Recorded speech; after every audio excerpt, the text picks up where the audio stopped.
Esto.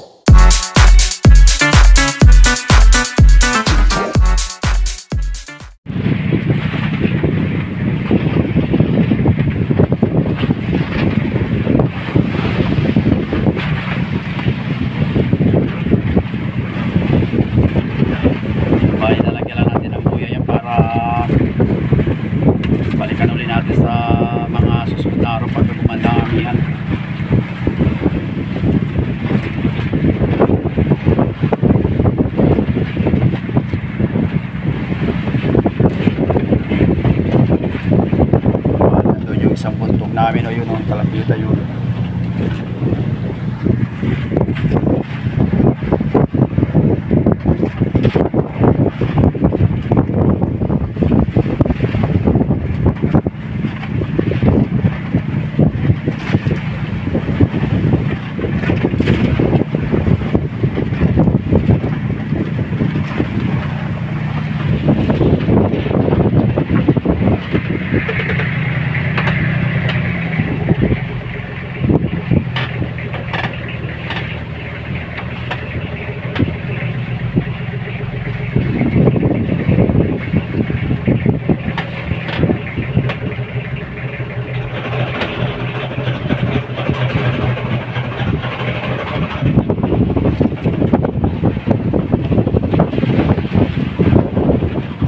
Natin ang buyang container.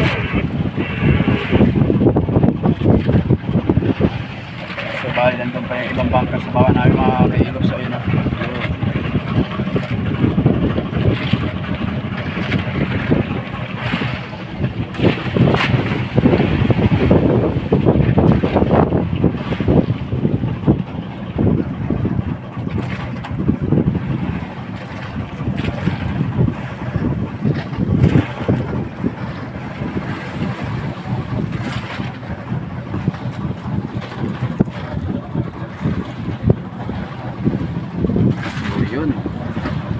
Iwan na muna natin. So abang-abang na lang mga kaigops, tayo lilipat na sa buya. Let's go.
Mga kaigops, tayo ay patabi na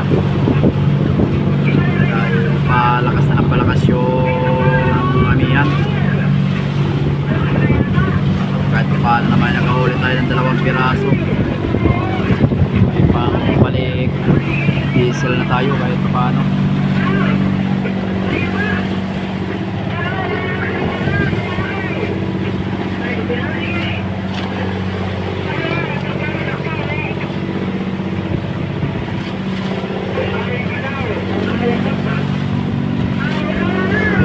Maraming salamat sa walang sawang pagsubaybay at pagsuporta sa ating YouTube channel, sa mga solid kaigops, sa mga OFW na walang sawang sumusubaybay, sa mga silent viewers, din sa mga bago pa lang dito sa ating channel. Kung napadala kayo, please naman paki-like, paki-share, paki-pindot na rin ang notification bell at syempre paki-subscribe.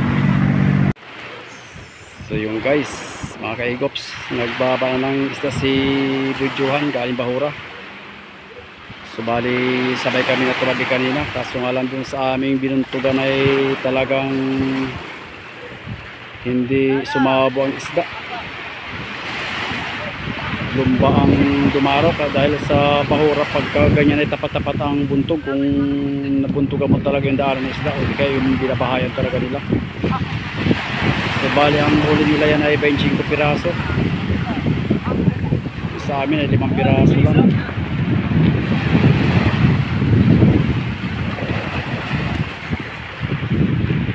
So bali bibiyaya papunta Malabon kayo mga kaibigan.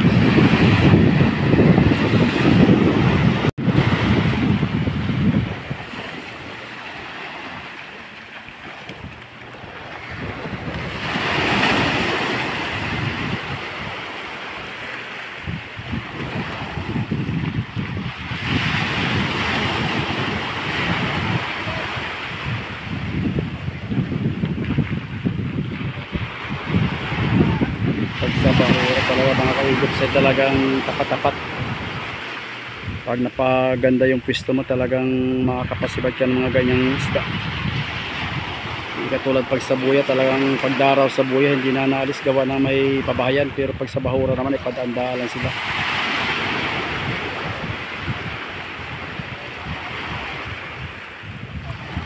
So time check muna tayo mga kaigups, mag alas 11 pa lang, ayan, alas 11:25.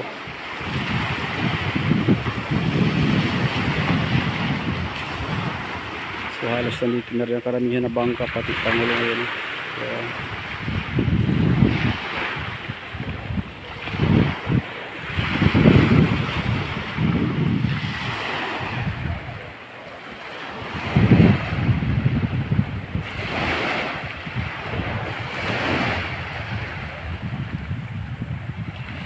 dito na tayo magbibideo sa baba, nag-aapura sila. So pupunta pa tayo dun sa buyer mamaya.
Namin ay 5 piraso lang.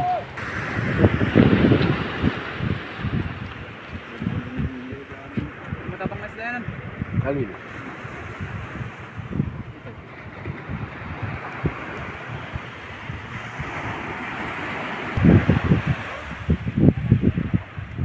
Bulan-bulan.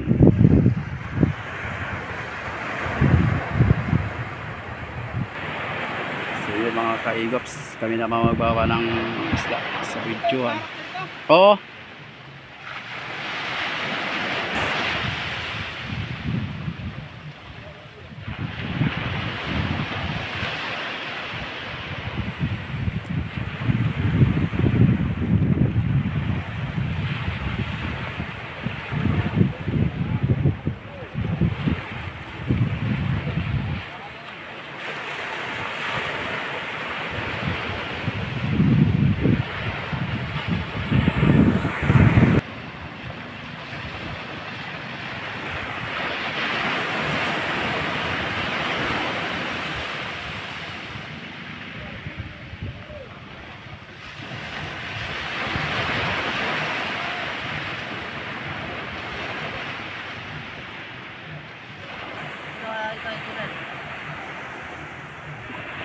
Parang hindi ka pinisan yata yan ay.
Namin mga kaigops, yan lang ang pinagkaloob ng biyaya ng karagatan. So ayos na rin lang yan at kahit paano ay may itinabi tayo. So kung hindi naman sana lumakas yung dagat ngayon, yung amihan, ay makakapagtyaga pa tayo ng ilang araw dahil halos wala pang bawas yung yelo namin sa storage. Kaso wala tayong choice dahil malakas, mahirap din ang pinitin. Tapos nagluloko pa yung isa makina namin, kaya papatingin ko muna sa mekaniko.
Ito please oh. So hanggang sa susunod mga kaigops.